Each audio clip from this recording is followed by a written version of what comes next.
لما قلت الجمبري بيتعمل كل حاجه، طبعا المقلي والمشوي والبانيه، تعالوا مع بعض نجربوا صينيه بطريقه حلوه ولطيفه النهارده. البصل وفلفل الالوان هنقطعهم سلايز، وهنختار نوعيه الجمبري. مهما كان الجمبري لازم نفتح ظهره من الظهر ونشيل منه عرق الرمل ونغسله غسله كويسه، ونروح بقى على الصينيه نحطه على الخلطه بعد ما نفرش شويه الاول على الصينيه. والخلطه مهما كانت بصل وفلفل الوان ممكن نحط عليها برضو بشر الجزر ونحط عليها الكرفس، وهنحط عليها برضو طماطم مكعبات، ولكن انا هخلي الطماطم هنعملها صلصه ونتكلم مع بعض. هنروح برضو نعمل الخلطه مرته سواء ديت او ديت، هنحط عليها البهارات الملح والكمون والفلفل الاسمر والشطه والكزبره، وهنحط الزيت ونعصر عليهم كام ليمونه، ونبدا نعمل الخلطه بتاعتنا نظام مرته بايدينا كده لما تديني ميه زي ما حضراتكم شايفين الصينيه اهي. يلا مع بعض كده نذكر الله ونصلي على الحبيب النبي صلى الله عليه وسلم. قدام حضراتكم الكرفس، طبعا مهم جدا الكرفس ده في عمليه الصواني والشرب، اختياري، عايزين تحطوه حطوه، بلاشه مفيش اي مشكله لو مش موجود عند حضراتكم.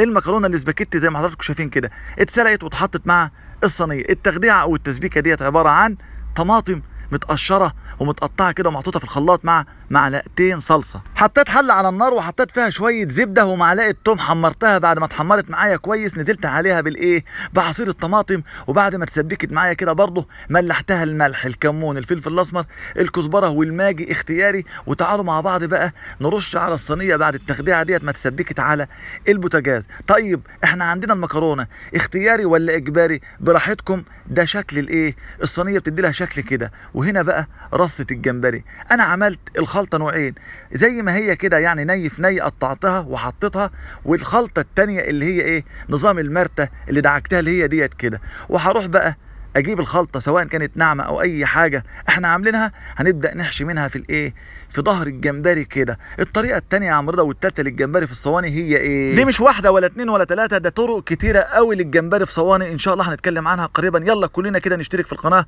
ونفعل الجرس للكل ونستنى الجديد دايما من حبيبكم الشيف رضا شعبان فوده. الصواني بعد ما حطيت عليها التخديعه المتسبكه هروح بقى اغطيها بغطا واحطها فوق الشوايه او البوتاجاز، هتاخد غلوه والثانيه كده هتبدا بقى الصينيه تغلي والجمبري يشرب من التتبيله والخلطه. الله يا سلام، حلوه قوي الطريقه الجميله دي. وبعد كده ادخلها الفرن تاخد وش زي ما انا عايز، واطلعها بتتقدم بقى شويه رز كده وشويه عيش، تاكل الصوص ده بالف هنا وشفا. انتظروا الجديد دايما، ما تنسوش اللايك ومشاركه الفيديو. اشوفكم على خير، سلام عليكم.